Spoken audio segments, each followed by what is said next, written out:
Muy buenas tardes a todos, querido auditorio. Me presento, yo soy el maestro Carlos Roberto Cepeda Domínguez, por parte del Hospital General Dr. Manuel G. González, particularmente del programa de Psicología de Urgencias que tenemos en colaboración con la Facultad de Psicología de la Universidad Nacional Autónoma de México.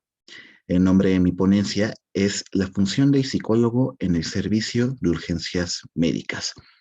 Un nombre que de buenas a primeras ya nos puede plantear varias interrogantes que a lo mejor nunca antes nos habíamos planteado, ¿no?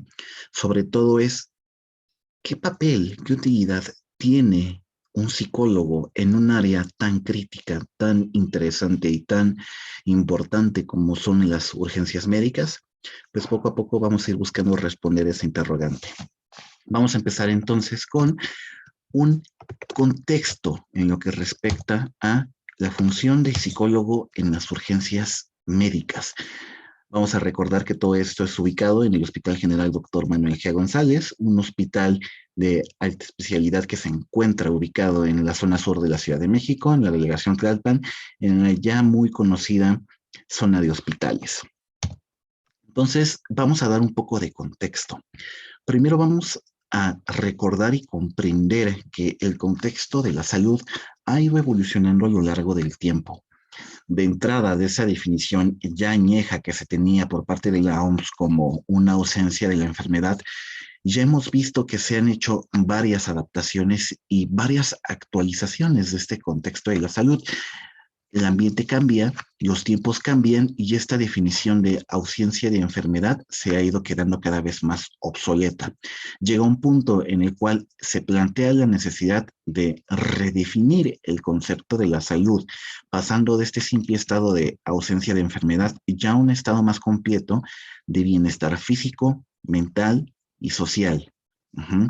Vemos que ya ha habido varias declaraciones, como el Alma-Ata, la declaración de Astana, que nos ha planteado todo ese tipo de actualizaciones, ¿no? Y planteando la salud como un derecho humano fundamental, ajá, que tiene que ser objetivo, tiene que ser algo socialmente prioritario y clave en todo el mundo.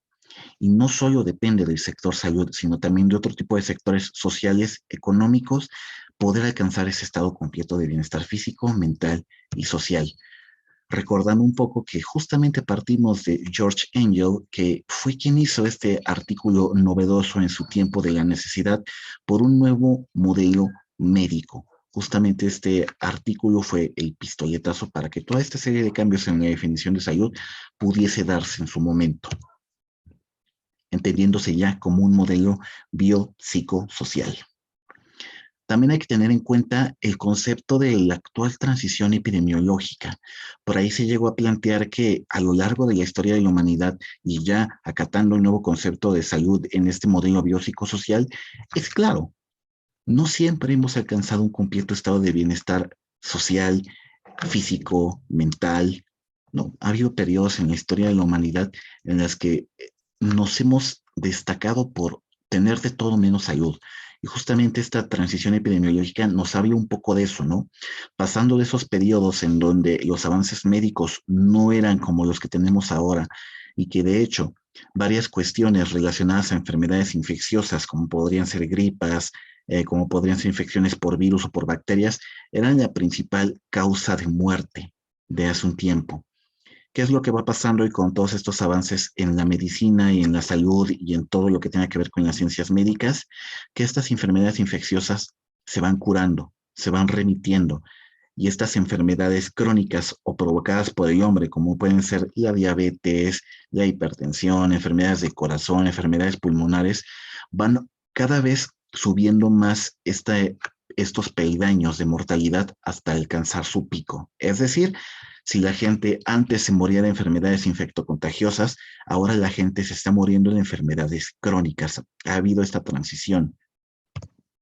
Y nos damos un pequeño chapuzón a la lista de enfermedades y de mortalidad a nivel nacional de 2021, las estadísticas más recientes, podemos llegar a esta pequeña conclusión, salvo la obvia excepción del COVID, al ser una enfermedad tan terrible que nos ha azotado con fuerza en esos últimos años, podemos ver que, por ejemplo, enfermedades del corazón, diabetes mellitus, tumores malignos, influenza y neumonía, enfermedades del hígado, cerebrovasculares, todo este tipo de enfermedades En su gran mayoría son enfermedades crónicas, degenerativas provocadas por el hombre, y ya no tanto por agentes biológicos patógenos, sino también por un mal estado de vida, un sedentarismo y una alimentación deficiente que van a contribuir a que estas enfermedades se vayan desarrollando a lo largo del tiempo.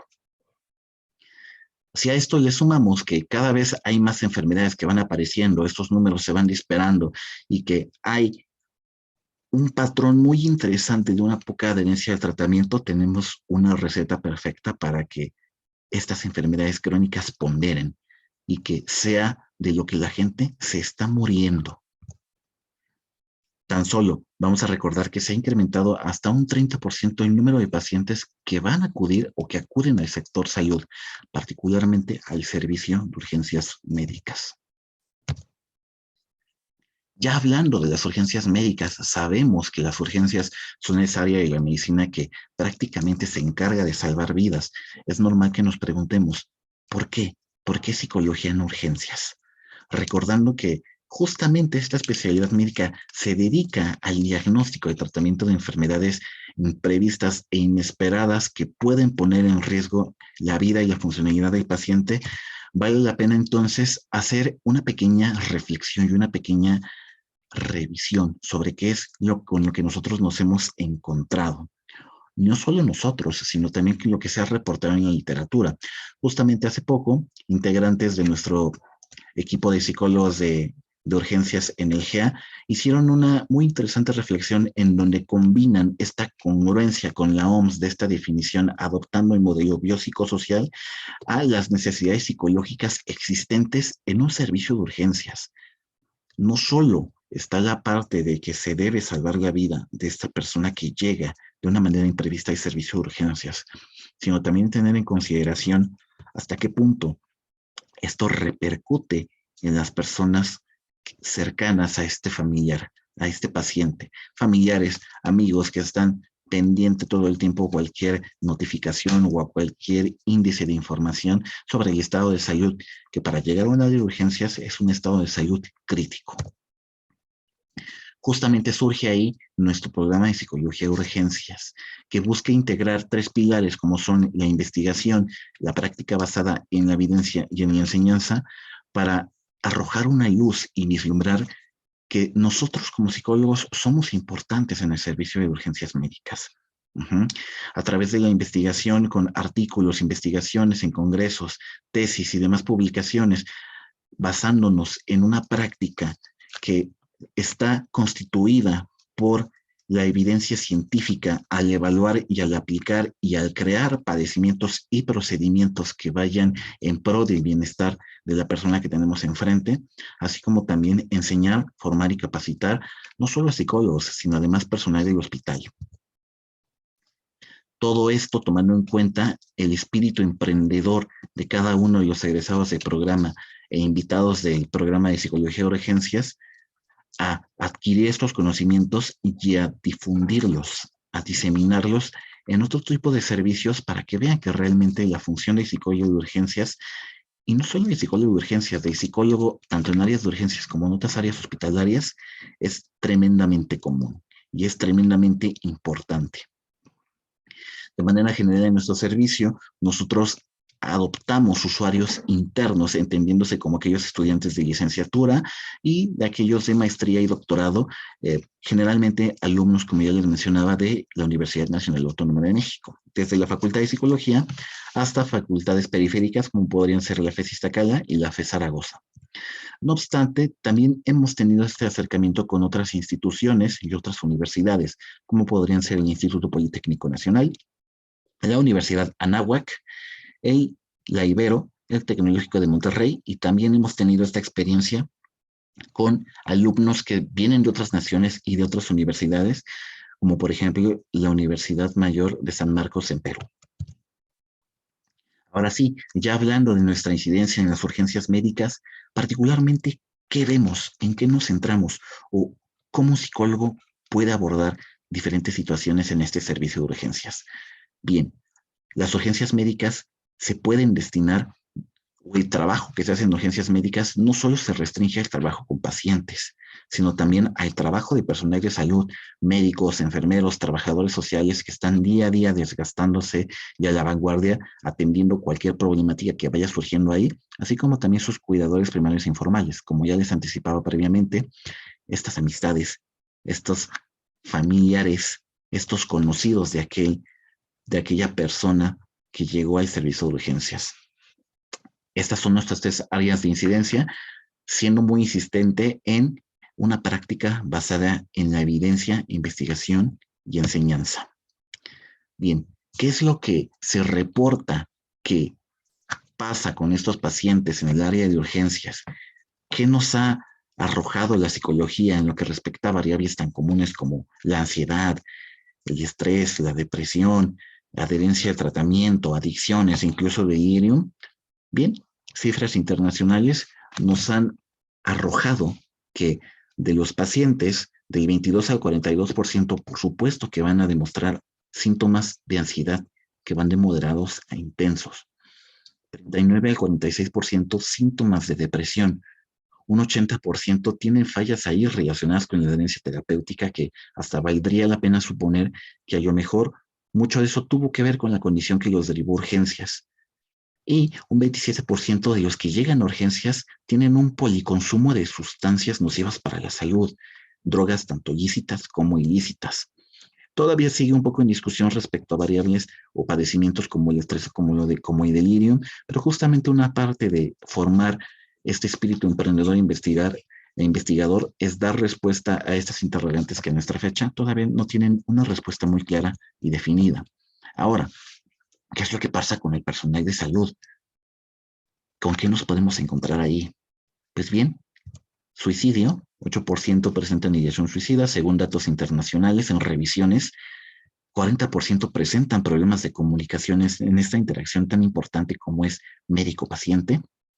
25% presentan problemas de depresión, 60% problemas de ansiedad, y se han investigado, además de este síndrome del burnout que se ha estudiado muchísimo, es bien interesante las correlaciones que se han encontrado, sobre todo en problemas familiares y problemas de pareja, alcanzando un 68% de personal de salud que han alcanzado un estado que conocemos como burnout o como sobrecarga. Ahora, ¿qué pasa con el familiar? Sabemos que son estas personas que están al pendiente de la persona que por alguna u otra razón se encuentra internada en el servicio de urgencias. El 61% parece presentar ansiedad, 54% han presentado depresión, del 6 al 15% han presentado sobrecarga, 50%, la mitad también presentan problemas de salud que a lo mejor de base ya los tenían, pero que se pueden exacerbar debido al estrés y a la ansiedad de estar al pendiente de este paciente que se encuentra en el área de urgencias. Y se han investigado problemas económicos que nos aquejan no solo a nosotros como cuidadores, sino también como personas. Es bien importante tener en cuenta que son personas que pasan un aproximado de 16 horas de cuidado al día. No me dejarán mentir a aquellos que han estado en este papel tan complejo de estar al pendiente de información médica de algún ser querido que se encuentra internado en el área de urgencias. ¿Qué se hace? ¿Qué habilidades son necesarias en nosotros los psicólogos para este ambiente hospitalario?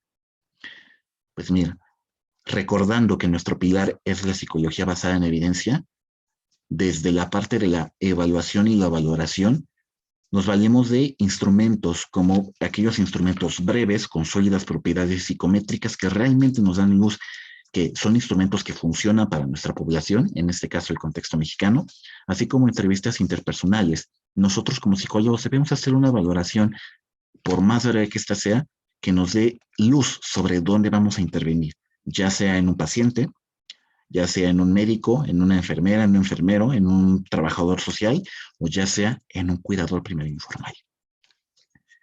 De igual modo, en esta entrevista se busca abordar factores interpersonales a través de lo que conocemos como análisis funcional para encontrar estas variables que se encuentran relacionadas a lo mejor con un cuadro de estrés agudo, a lo mejor con un cuadro de depresión o de ansiedad que impide que este cuidador a lo mejor tome las mejores decisiones en lo que respecta al cuidado de su paciente. Ajá. De igual manera, la observación y los datos biológicos no los perdemos de vista. ya hablando no solo de cuidadores, sino también de pacientes y de personal médico.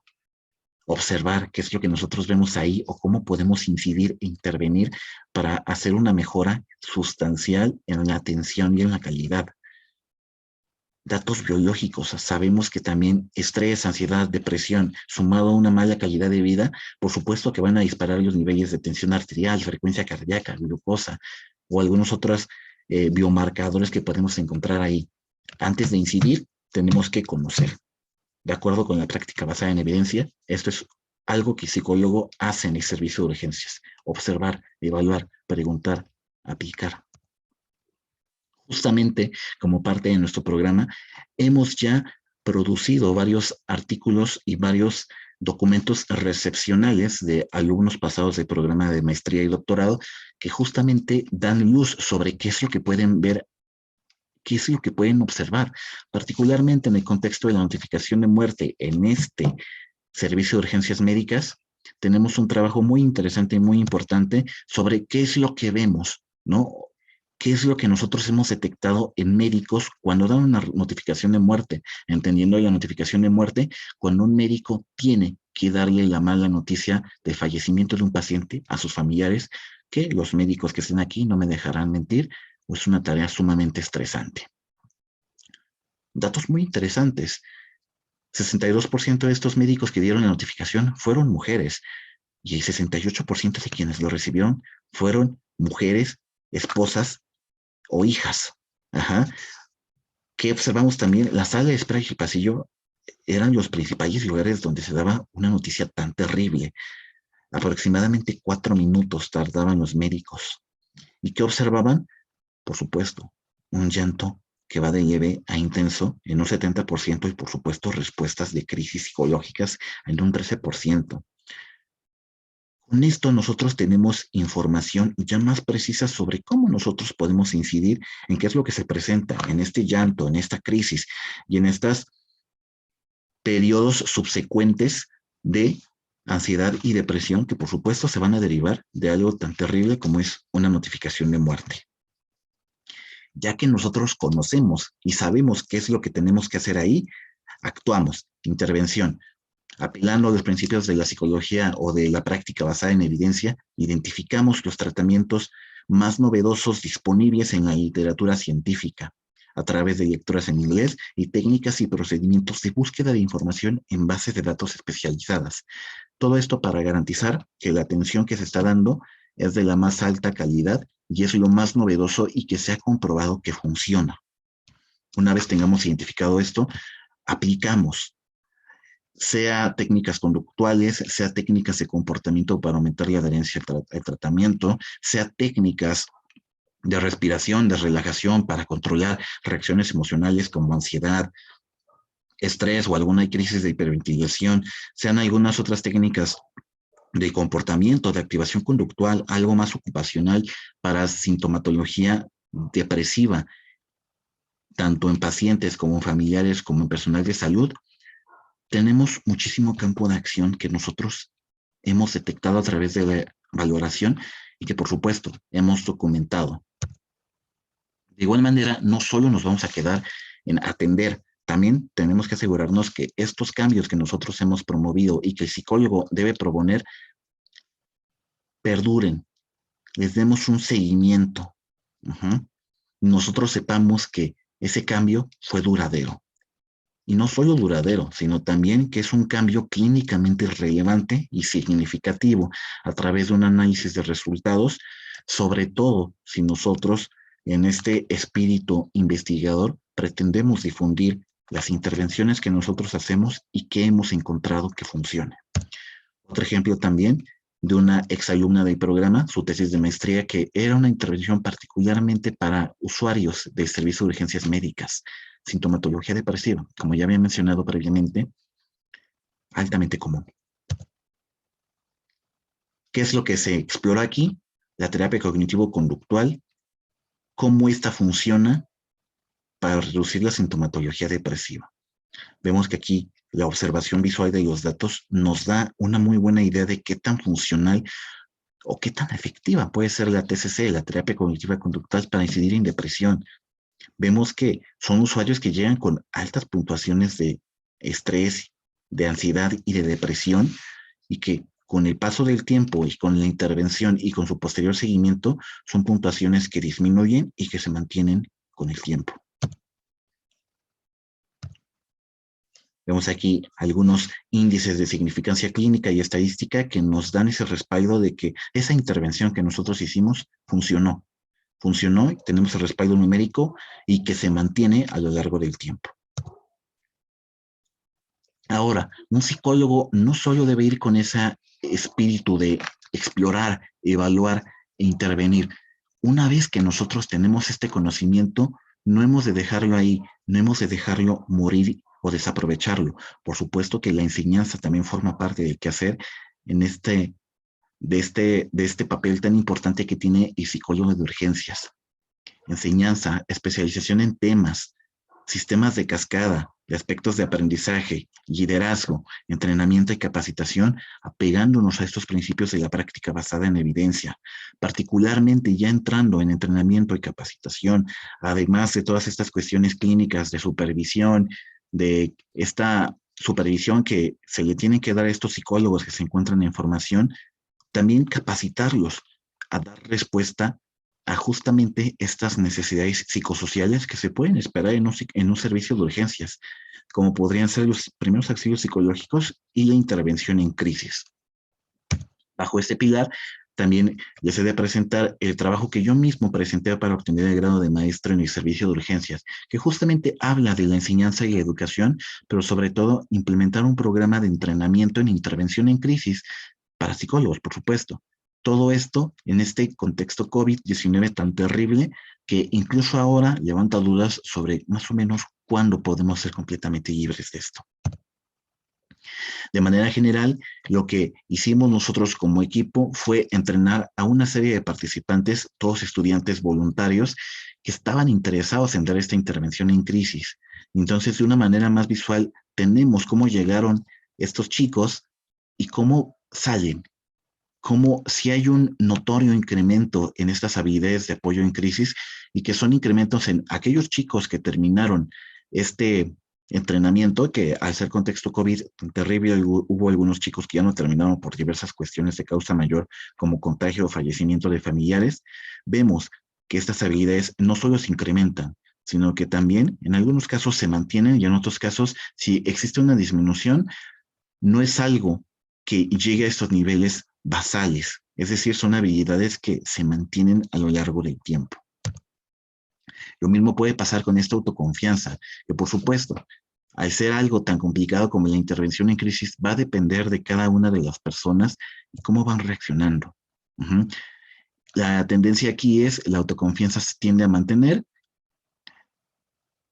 algunas veces aumenta, otras veces disminuye, pero no de manera tan drástica y significativa, salvo algunas cuestiones ahí excepcionales. Justamente al hacer estos análisis clínicos significativos que nos dan luz sobre si realmente funcionó, si fue clínicamente relevante, por supuesto que vemos que en la mayoría de los casos sí hay mejorías que numéricamente están respaldadas, tanto en esas habilidades de apoyo en crisis como en autoconfianza. Todos estos hallazgos, todos estos conocimientos se han compartido de generación en generación en generación, transmitiéndolos no solo a los alumnos que tenemos en el momento, como son estos chicos de servicio social, sino también a otros chicos que se han invitado como parte del programa de clases curriculares de la Facultad de Psicología.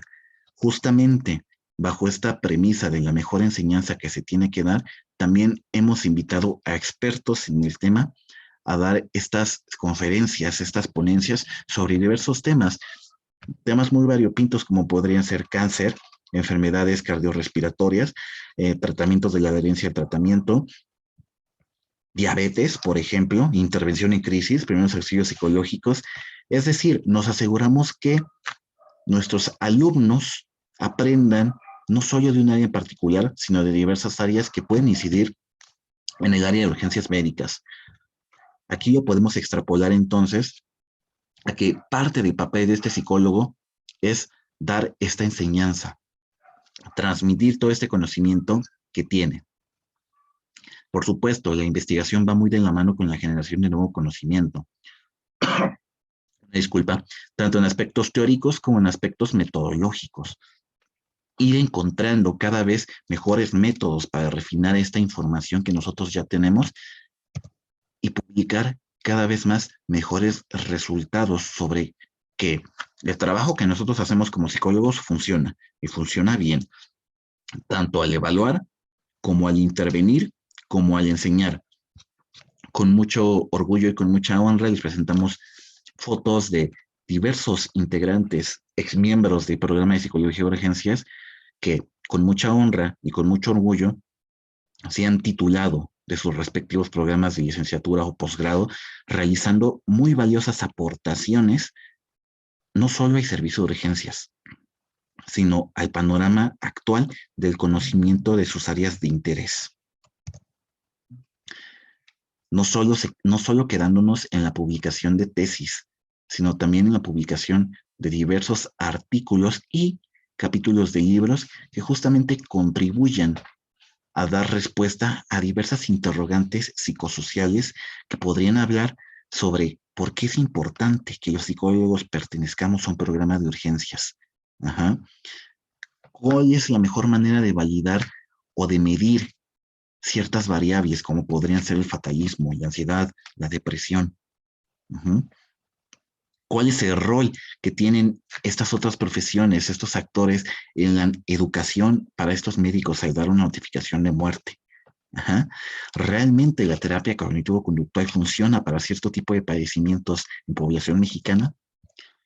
Todo este tipo de interrogantes son respondidas a través de la generación de nuevo conocimiento. Por supuesto, parte del papel de psicólogo de urgencias es generar nuevo conocimiento y no solo publicarlo en las comunidades científicas, sino también difundirlo, bajarlo a este lenguaje mortal para que todos aquellos quienes no estemos tan familiarizados con conceptos metodológicos de la investigación, sepamos qué es lo que está pasando.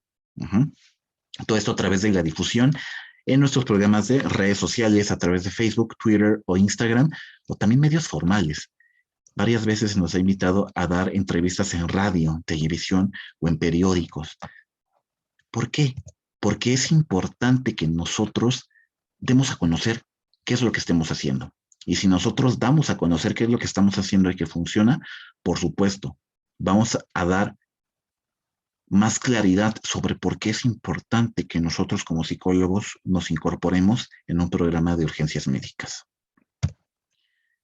El contexto COVID es otro tema bien interesante que por supuesto nosotros hemos trabajado y que se ha explorado. Es imposible ignorarlo, pese a que ya van más de 2 años de pandemia y pese a que cada vez hay más esperanzas en que lo vayamos dejando de lado, no hay que olvidar nuestra historia. Y hay que recordar que en su momento el contexto COVID estuvo fuertísimo. Por supuesto, en un área de urgencias no fue la excepción. El psicólogo de urgencias aquí trabajó con pacientes, personal de salud, familiares y otro tipo de personal involucrado en esta dinámica hospitalaria. Uh-huh. A través de esta valoración con entrevistas clínicas, instrumentos específicos, esta detección de dificultades como el estigma, resistencias, tiempos limitados, altos niveles de estrés, complejas reacciones emocionales o incluso ya cuestiones más técnicas como problemas de conexión, recordando que todo era a distancia, aplican diversas estrategias de intervención para dar respuesta a diferentes problemáticas que se exacerbaron en el contexto COVID-19. A través de herramientas como técnicas de relajación, sesiones grupales de terapia, intervención en crisis, contención emocional, toma de decisiones, apoyo en la comunicación, psicoeducación o dar información sobre cierto tipo de temas.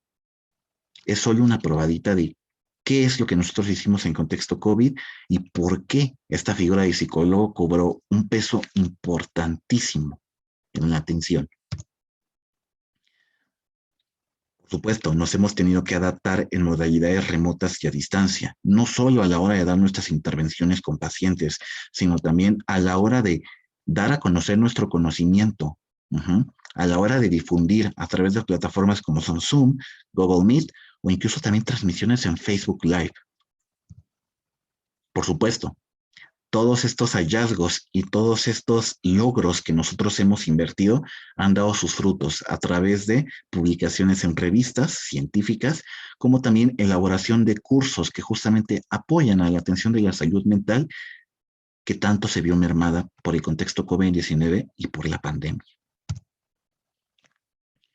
Esto es solo una pequeña probada del papel de psicólogo de urgencias y qué es lo que nosotros como psicólogos podemos hacer desde evaluar, valorar, dar esta información sobre cómo podemos intervenir, buscar las mejores alternativas basadas en evidencia de los mejores tratamientos, aplicarlos, evaluarlos y, si es posible, publicar estos resultados y difundirlos, no solo en la comunidad científica, sino también en la comunidad no científica, en el pueblo, en estas personas que no tienen esta comprensión del conocimiento científico tan especializado.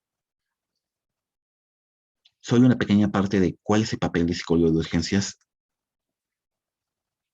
en este servicio. Les dejo aquí nuestros programas de redes sociales, tanto en Twitter como en Instagram, como en Facebook.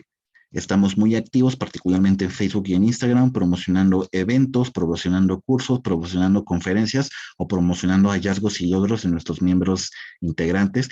Justamente todo esto difundiendo este valioso conocimiento que el psicólogo viene aquí, evalúa, interviene y genera. Muchas gracias por su atención. Les repito mi nombre, soy el maestro Carlos Roberto Cepeda Domínguez, parte del Servicio de Psicología de Urgencias del programa de doctorado en Psicología. Muchas gracias por su atención.